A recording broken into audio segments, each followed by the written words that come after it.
isso aí, voltamos no segundo bloco com o Juca nos contando um pouquinho mais sobre o plágio. Juca, qual é esse outro exemplo que você quis tanto nos contar? Então, eu falei do John Lennon, né, que é um artista da banda mais famosa de todos os tempos, que é os Beatles.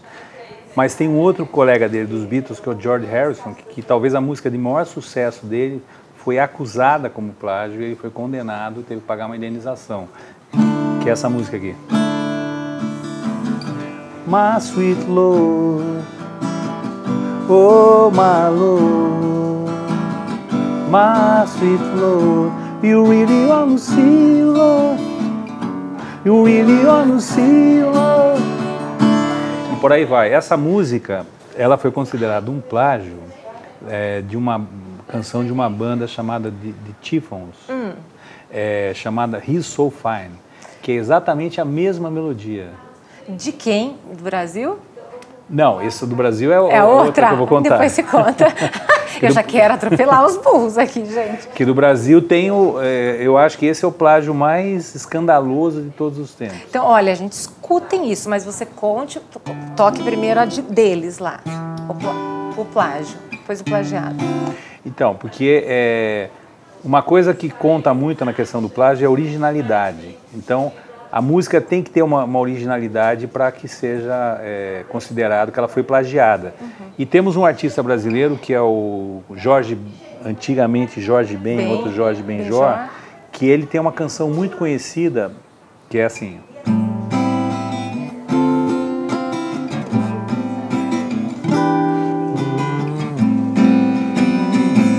Taj Mahal, Taj Mahal, Taj Mahal, Taj Mahal. Pepe, pepe, pepe, pepe, pepe, pepe, pepe, pepe, pepe,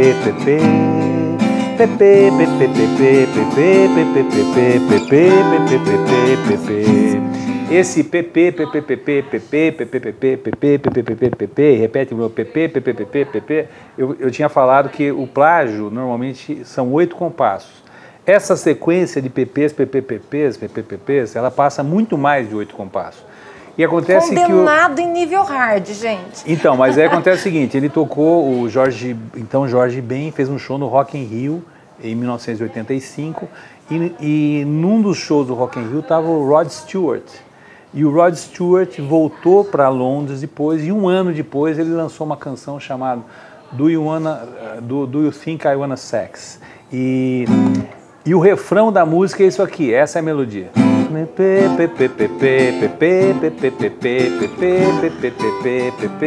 É claro que com outra letra, uma letra em inglês, mas a melodia... Mas ele, então, condenado em nível hard, daí você há de convir.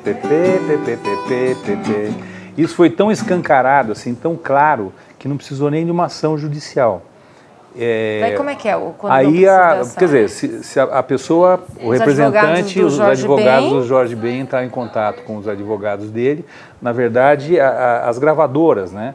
Porque a gravadora do Jorge Ben era uma gravadora multinacional, entrou em contato com a matriz lá, e aí o Rod Stewart, defrontado com aquela demonstração, que chegaram com a gravação e mostraram, ele reconheceu... E uma vergonha. Uma vergonha, e aí o que ele passou a destinar uma parte da verba disso para instituições de caridade, entendeu? Ou seja, a música pode continuar em voga, tocando... Sim, ela pode continuar em voga porque o Jorge Benjor concordou com isso. Porque o Jorge Benjor poderia ter pedido para tirar a música do mercado. Mas isso é uma promoção para ele. Vocês vão descobrir, gente, nós, Tupiniquins, Jorge Benjor, né? Sim. Ele deixou com que Rod Stewart, exatamente, um astro pop, mantivesse o que ele fez. Exatamente. E é uma forma dele ficar aceso ainda no mercado, não é isso, Juca? É isso mesmo. Eu sou super ignorante, tá? Mas é mais ou menos isso. É isso mesmo. A pessoa tem que ter sapiência. Exato. Ele tá mandando o meu nome, você entendeu? Mas isso, a gente fica pensando assim, o que faria um artista como esse sentar um dia na casa dele e pensar, eu vou copiar aquela música? Eu acho que, na verdade, ficou no subconsciente dele, né?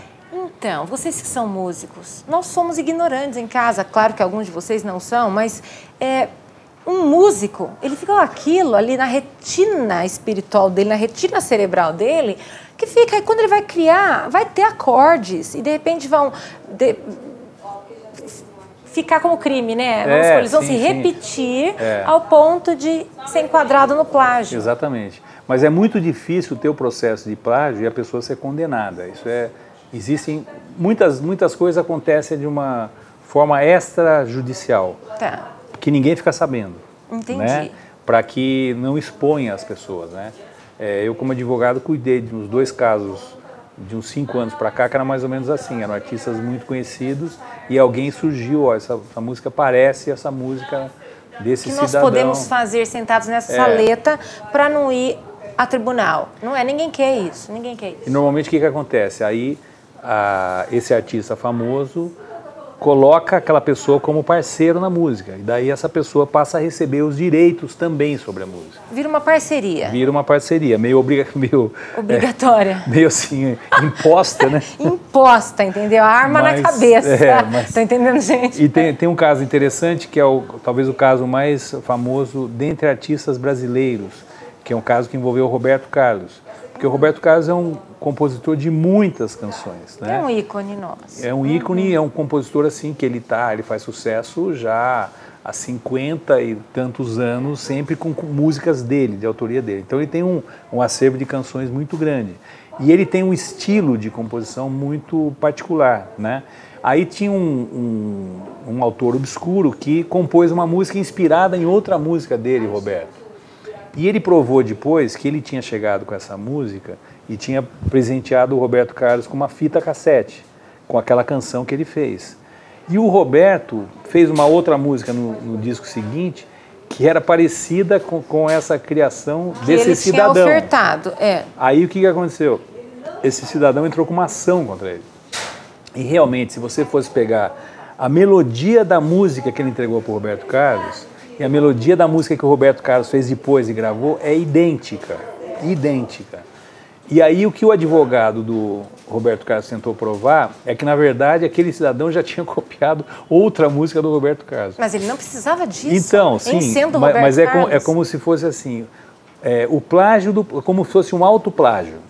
Tá. Entendeu? Tá. Mas como nesse caso a prova do plágio é técnica, ou seja, o juiz que não entende de música, ele nomeia um perito, que ele vai lá e vai verificar, ó, a melodia é isso aqui, é igual a outra? Então a conclusão do perito foi assim, essa música que o Roberto Carlos fez é exatamente igual à música que esse cidadão fez. Aí o Roberto quem ganha? Porque Roberto é Roberto. Então, mas o Roberto foi condenado. Então tá, eu imaginei que o cidadão tivesse sido, porque Roberto é Roberto. Não, daí... o Roberto foi condenado, era uma música do Roberto, do Erasmo Carlos, chamada O Careta, e essa música, se você for lá nas reedições do disco, está lá, Roberto Carlos, Erasmo Carlos e Sebastião Camargo, que é o nome do cidadão que entrou com a ação. Parceiro dessa forma, né? Parceria um pouco imposta. Imposta, você dá um chute quando tu entra no palco. Ai, Juca. Mas você veja como tem muito essa coisa de tantos milhões de canções que se fazem. É claro que vão ter coisas que se parecem, né? Mas conte um pouco mais, o que você me contou nos bastidores sobre a identidade musical. Vamos supor, passam-se séculos e a criatura lança uma música que, né, vai ter aquela... Para nós, como é que é isso? Tem uma passada de tempo muito grande, vamos supor. Tem um caso, por exemplo, tem o Frédéric Chopin, que é um artista polonês muito famoso no século XIX, né, que fazia músicas para piano. Mozart, essas coisas assim, exatamente, gente. A música Beethoven, erudita. E o Chopin tinha uma canção no piano, que eu vou reproduzir mais ou menos aqui como que era, que a melodia era assim, Morero, Morero,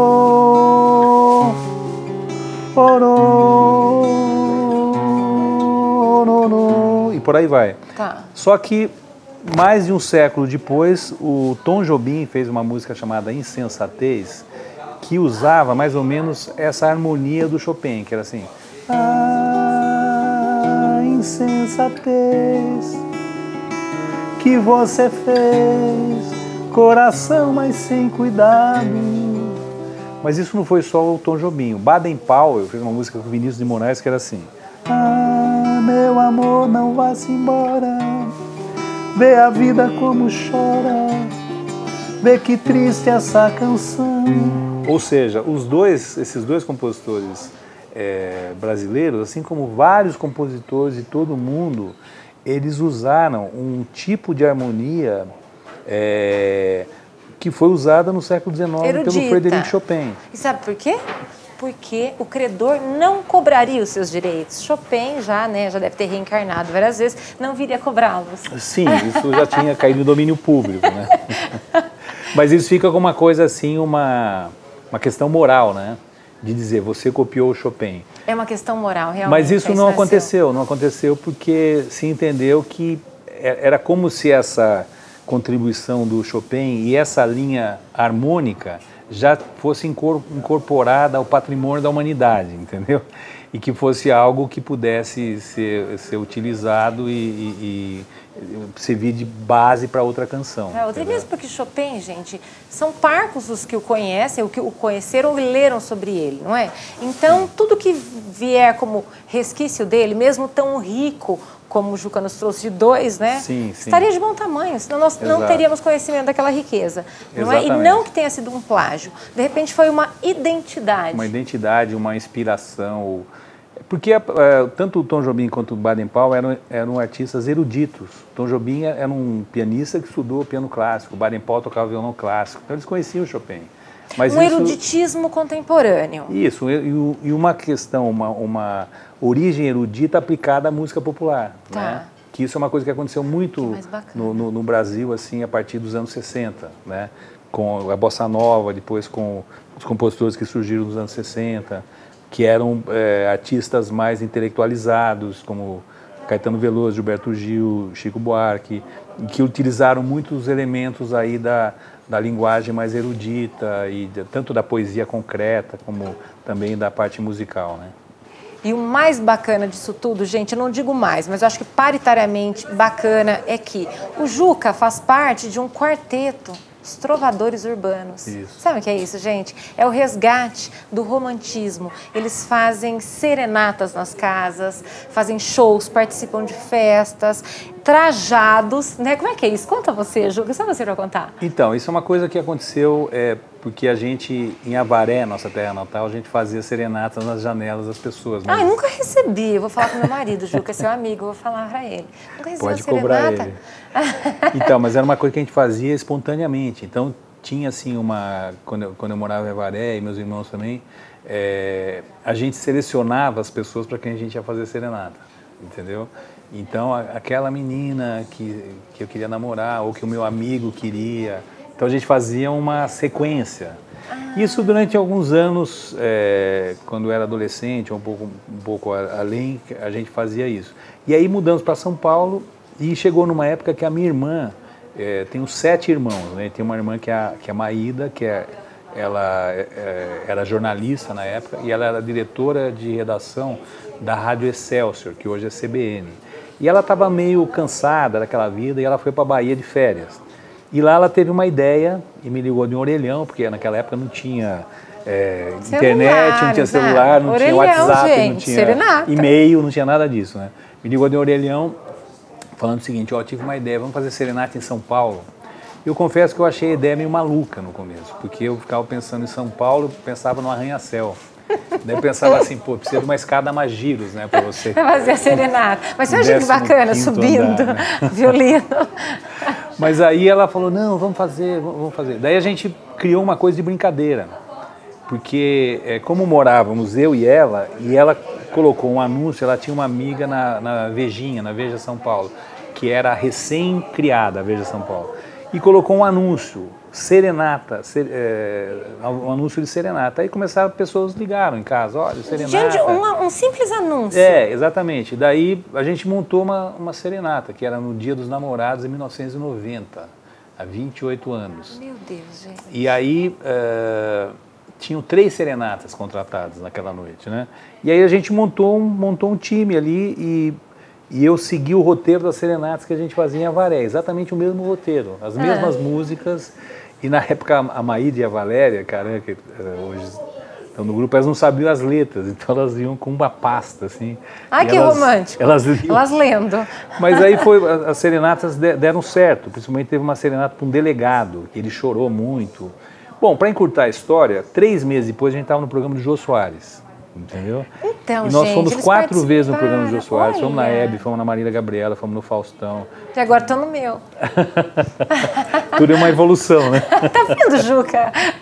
Não, e agora, depois de 10 discos, 2 DVDs, 3 turnês internacionais gravadas e depois que os Trovadores se tornaram uma instituição da cidade de São Paulo.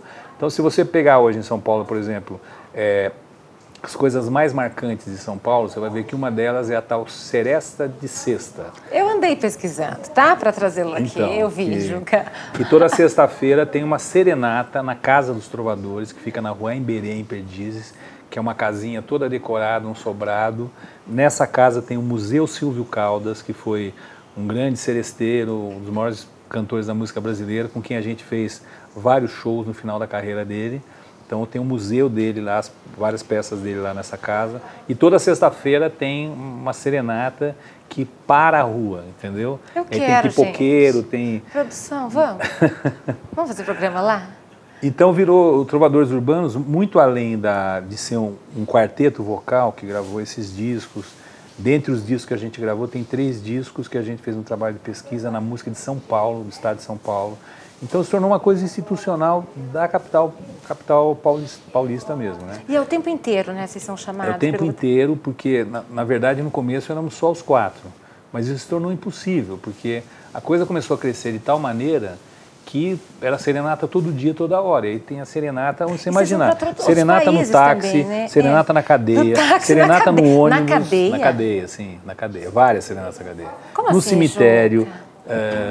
Na cadeia, a pessoa estava presa e a mulher do cara que estava preso queria fazer uma serenata. Sabe quando quer fazer serenata? E aí? Teve uma serenata muito engraçada que foi num ônibus que era do começo, a gente entrou no começo da Avenida Paulista e foi até a final da Paulista. E era para fazer uma serenata, era uma moça pedindo o cara em namoro. Então a gente entrou no ônibus, começou a fazer a serenata para ele.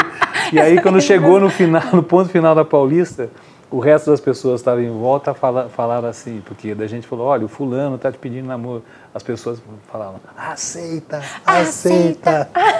Gente, isso é demais, isso é demais. Não. Mas onde você imaginar, a gente fez serenata. Como é que você consegue advogar? Eu não entendo, Juca, mas eu hei de trazê-lo, porque a produção já está pedindo para eu parar, né? Eu hei de trazê-lo mais. Você pode vir nos contar um pouco mais? Claro. Hã?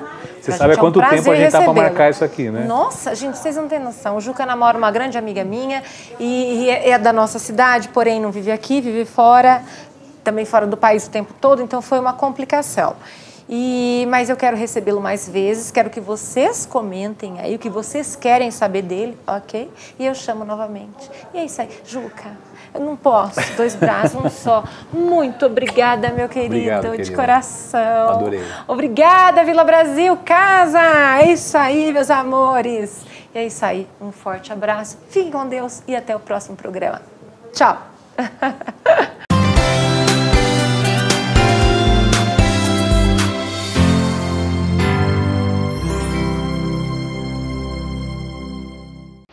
Do Vale TV, informação é tudo.